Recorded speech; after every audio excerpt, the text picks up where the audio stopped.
राजीव दीक्षित एक अकेला इंसान जिसने बड़ी बड़ी विदेशी कंपनियों की नींद उड़ा दी थी, जिसने इन कंपनियों के खिलाफ मुहिम छेड़ दी और स्वदेशी वस्तुओं के इस्तेमाल पर बल दिया, जिसने अंग्रेजी दवाओं का इलाज नहीं बल्कि बीमारी का कारण माना, क्योंकि इनका काम सिर्फ मुनाफा कमाना है। लोग दावा करते हैं कि अगर उनकी मौत ना होती तो आज राजीव दीक्षित आयुर्वेद और स्वदेशी के सबसे बड़े प्रचारक होते। इसलिए कुछ लोग दावा करते हैं कि उनकी मौत साधारण नहीं थी बल्कि साजिशन हत्या की गई थी। उनकी मौत को हत्या मानने के पीछे कई कारण बताए जाते हैं। उनके समर्थक बताते हैं कि अंतिम समय में उनका शरीर नीला पड़ गया था, चेहरे पर काले धब्बे थे जिसे देखकर लगता था कि उनको जहर दिया गया हो। भिलाई में प्रवास के दौरान हुई राजीव दीक्षित की मौत पर तत्कालीन जिला प्रशासन ने शव को बिना पोस्टमार्टम कराए ही अंतिम संस्कार के लिए गृहनगर भेज दिया था। इसी वजह से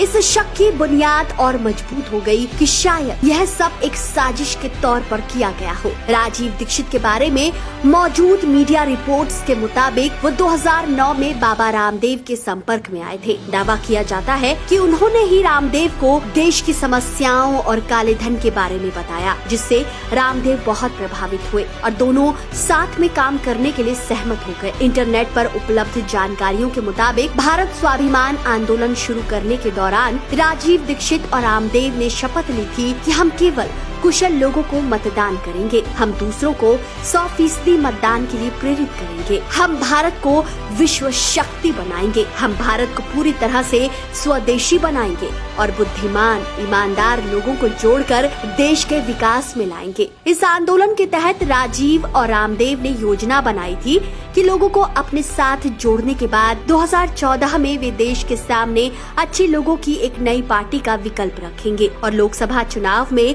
दावेदारी पेश करेंगे। उन्होंने 5 जनवरी 2009 को भारत स्वाभिमान आंदोलन का गठन किया था। इस आंदोलन के जरिए उन्होंने देश के लोगों में स्वदेशी वस्तुओं का उपयोग करने के लिए लगातार प्रेरित किया। बाद में उन्होंने बाबा रामदेव के साथ मिलकर विदेशी कंपनियों के खिलाफ अभियान तेज कर दिया था, जिससे वे मल्टीनेशनल कंपनियों के निशाने पर आ गए थे। आइए आपको बताते हैं कि आखिर उनकी मौत के दिन क्या हुआ था। यह बात 29 नवंबर 2010 की है। राजीव दीक्षित का व्याख्यान छत्तीसगढ़ के अविभाजित दुर्ग जिले के बेमेतरा तहसील प्रांगण में सुबह 10 से दोपहर 1 बजे तक हुआ था। मीडिया रिपोर्ट के मुताबिक व्याख्यान खत्म करने के बाद वे भारत स्वाभिमान आंदोलन के दुर्ग निवासी पदाधिकारी दया सागर के साथ भिलाई के लिए कार से रवाना हुए। कार कन्हैया नाम का ड्राइवर चला रहा था। रास्ते में ही राजीव दीक्षित को पसीने के साथ बेचैनी महसूस हुई। एलोपैथी चिकित्सा के धुर विरोधी रहे दीक्षित ने जिद की वजह से अस्पताल जाने के बजाय स्वदेशी दवाइयों से उपचार पर जोर दिया। भिलाई में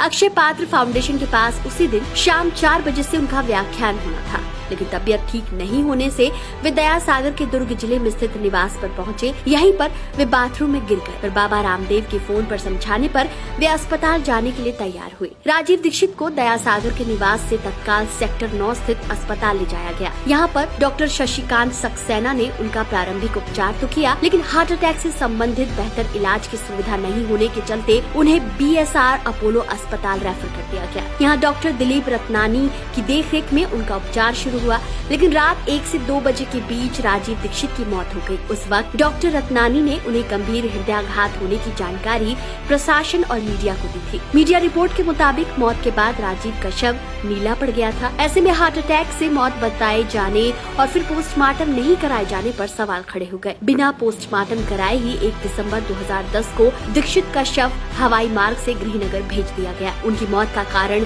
क्या सच में हार्ट अटैक था या फिर कुछ और, यह आज तक स्पष्ट नहीं हो पाया। कुछ लोगों का मानना था कि उनकी हत्या के पीछे बाबा रामदेव का हाथ था, क्योंकि वो अपना वर्चस्व कायम करना चाहते थे। पर बाबा रामदेव ने इन सब आरोपों को सिरे से खारिज कर दिया और यह भी कहा कि उनके इलाज से लेकर प्राइवेट प्लेन की व्यवस्था करने तक में उन्होंने 25 लाख रुपए खर्च किए थे, ताकि हर संभव कोशिश करके उनकी जान बचाई जा सके। उन्होंने कहा कि मौत से पहले उन्होंने राजीव दीक्षित से 4 घंटे तक बात की थी। राजीव दीक्षित की मौत की गुत्थी सुलझाने के लिए साल 2019 में मोदी सरकार के नेतृत्व में प्रधानमंत्री कार्यालय से दुर्ग पुलिस को मामले की नए सिरे से जांच करवाई गई, पर यह जांच भी किसी नतीजे पर नहीं पहुंच सकी। दोस्तों, आप इस पर क्या सोचते हैं? कमेंट करके जरूर बताएं। फिलहाल इस वीडियो में इतना ही। मिलते हैं अगले वीडियो में एक नई कहानी के साथ।